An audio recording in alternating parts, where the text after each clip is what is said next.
सभी किसान साथियों को जय श्री राम। दोस्तों, इस समय गेहूं में जो पीलापन आ रहा है दूसरी सिंचाई के बाद, यह एक बहुत बड़ी समस्या हम लोगों के सामने आ रही है और इसके निदान के लिए काफ़ी ज़्यादा वीडियो मैंने देखी और उसके बाद मैंने निष्कर्ष निकाला कि कुछ सॉर्ट आउट करते हैं, कुछ तरकीब निकालते हैं और उसी के विषय में आपसे बात करूंगा। दोस्तों, मेरा नाम है केशव त्रिपाठी और स्वागत है आपका मेरे YouTube चैनल पर। किसान भाइयों, हम लोग अक्सर ध्यान नहीं देते हैं और पहली और दूसरी पानी में काफ़ी ज़्यादा पानी भर जाता है खेतों में और उसके कारण हमारा गेहूं की फसल पीली पड़ जाती है। इस पीलेपन का कारण जो धान के खेत हैं मुख्यतः उनमें ज़्यादा हमें देखने को मिलता है और इसके अलावा जो हल्की मिट्टी के खेत हैं उसमें इतना असर नहीं हो पाता है। धान के खेतों की फसल ही क्यों ख़राब होती है उसका भी कारण है, क्योंकि 3 या 4 महीने के लगभग उसमें पानी रहता है, तमाम तरह के फंगस उसमें उत्पन्न होते हैं और जब हम उसमें गेहूं की बिजाई करते हैं और उसके बाद उसमें पानी देते हैं तो ज़्यादा पानी जब भर जाता है खेतों में तो उसकी जड़ें गेहूं की सड़ने लगती हैं और पीलापन आ जाता है। दोस्तों, एक दूसरा भी बहुत बड़ा कारण है पीलापन होने का।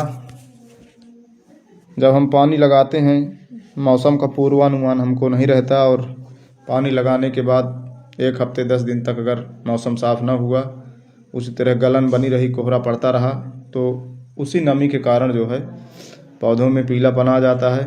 पौधे अपना भोजन नहीं बना पाते, प्रकाश संश्लेषण की क्रिया नहीं कर पाते और इसलिए जो है पीलापन आ जाता है। तो इन सब चीज़ों से निजात पाने के लिए दोस्तों हमें कुछ ज़्यादा विशेष करने की ज़रूरत नहीं है।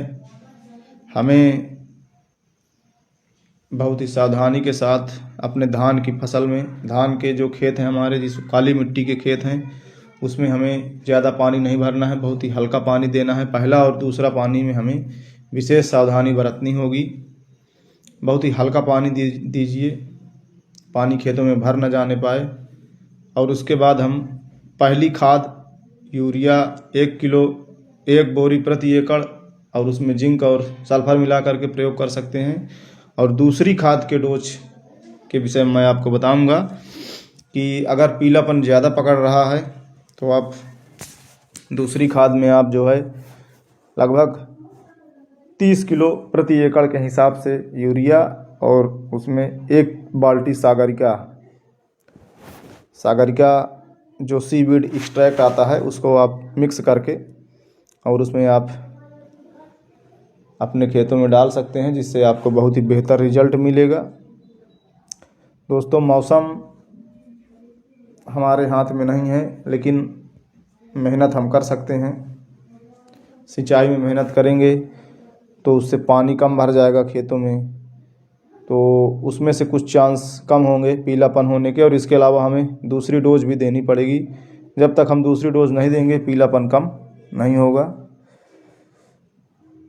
और एक कारण है, जब हम इसमें हर्बिसाइड का प्रयोग करते हैं, खरपतवार नाशक का प्रयोग करते हैं पहले पानी के बाद, गेहूं ज़्यादा दिन का नहीं रहता, 30 या 35 दिन में हम 40 दिन में डाल देते हैं दवा, उससे भी पीलापन आ जाता है। तो इसलिए इन सारी चीज़ों का विशेष ध्यान देना है हमें।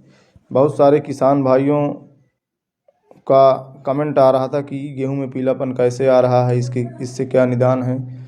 तो मैं सोच रहा था कि मैं वीडियो बनाकर आप लोगों तक पहुंचाऊं और जो मैंने उपाय बताया है दूसरी डोज के लिए, उसी को आप प्रयोग करें, उससे काफ़ी बेहतर रिजल्ट आपको मिलेगा और आपकी फसल की पैदावार भी अच्छी होगी।